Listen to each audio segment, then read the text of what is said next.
What's up, family? Welcome back to the Stop Sinking Show, where we go from struggle to flow.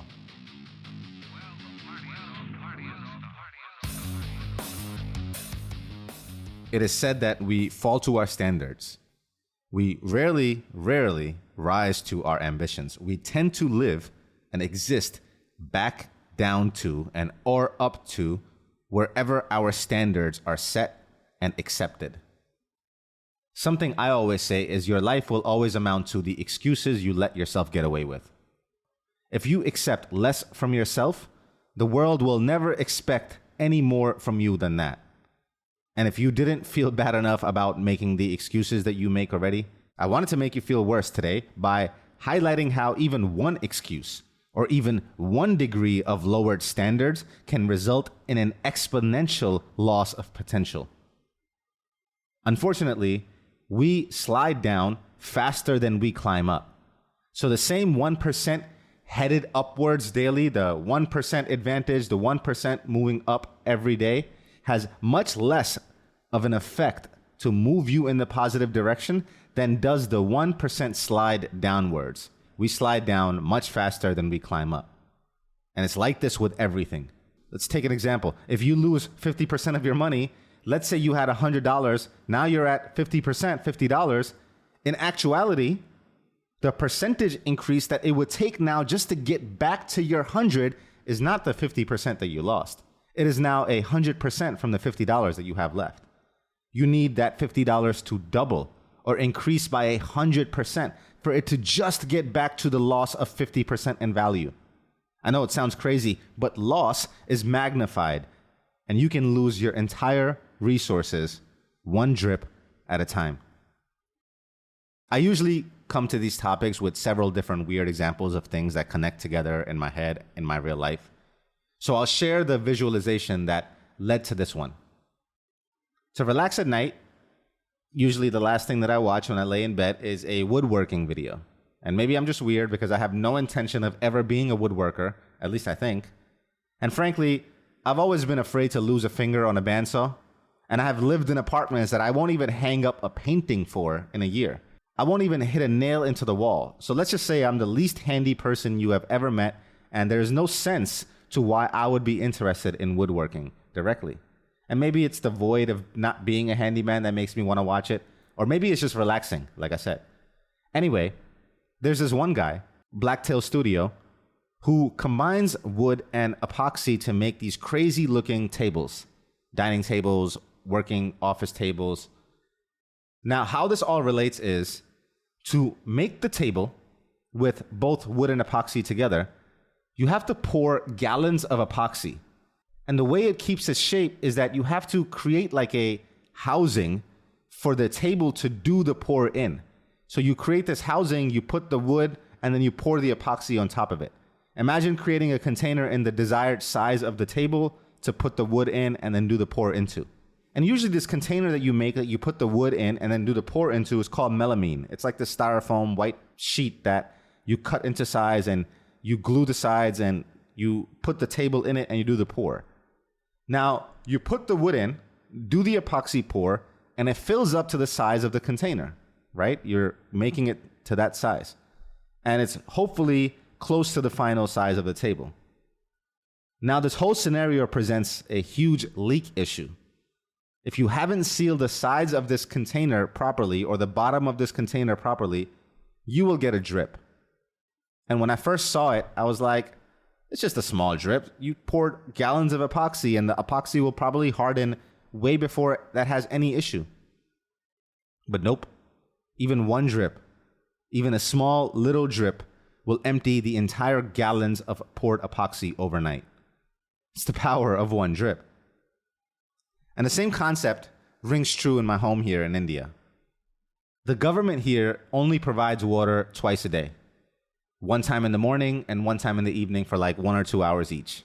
And during that time, what most people do is they have large 1,000-gallon tanks on their roof and a motor that takes all the provided water during that time and fills up all your tanks on the roof so that you can, in your house, have running water all the time and not even feel like there's water limitations.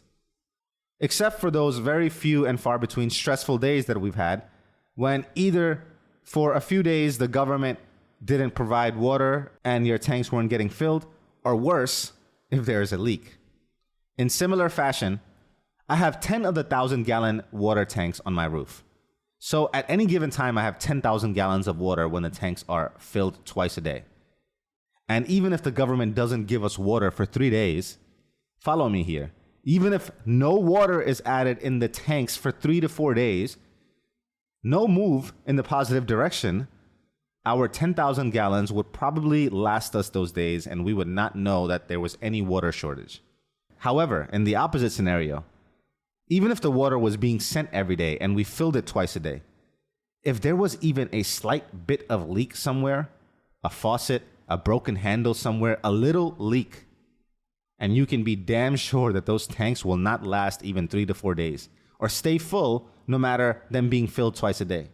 They will empty through the night and we will have our own personal little hell of water shortage. Small leak, major issues. And this concept rings true everywhere. Most dangerous things happen in life when it's 95% true and 5% lie. Even 1% or 1 degree off from the direction you are trying to go will result in tens of thousands of feet in difference down the road. The longer you go, the further off you will be. All 1% excuses, all 1% relaxed standards, all 1% lies accepted could result in catastrophic endings. And this is why it's not about binary responses to things. It's not about whether you are honest or not. It's how honest are you? How truthful are you? And that slight bit of omission, that 1% off, echoes through your character and reverberates holes in your psyche and will destroy anything that you have built on it. 1%. There's no such thing as a small lie. 5% away from the truth, and you might as well be living a completely different existence. And I mentioned 1%, but if you're talking about 5%, it's a completely different pathway through life. It's an entirely different way of being. If you were 95% healthy and 5% of you was diseased or had tumors on the neck or had an enlarged heart, are you really healthy, man? If 90% of your habits were good, but 5% you deviated, you might think that's not a big deal until there is a slow creep and spillover into eroding the 95%. Go ahead and try and drink on the weekends into your 30s and tell me that it doesn't affect you on Tuesday mornings. There's no two ways about it, my friends. And this rings true in business. Something that we call attrition rate or decay or churn rate or retention rate. You can add as many new customers as you want. If you are not retaining them, then you are pouring water into a leaky bucket and you will never keep it full. In many scenarios in life, it isn't about the power of one more.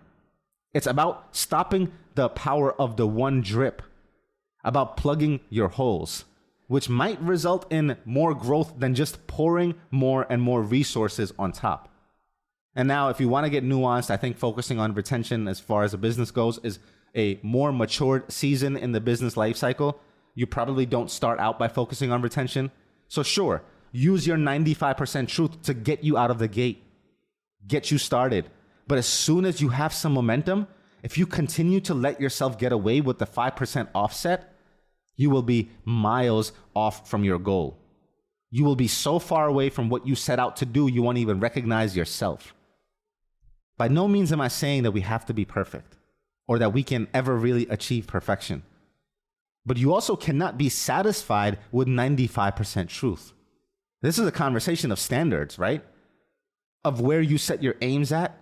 If you shoot at 95% as what's acceptable, let's not even mince words about where you will actually end up. The reality is that the cost of the missing 5% can overtake all the good work the 95% holds and has done. It is a slow creep, maybe not as obvious to you, but slowly and surely, your greatness, your potential, your becoming, it all evades you, one drip at a time. I love you, family. Stay true, always. See you on the next show.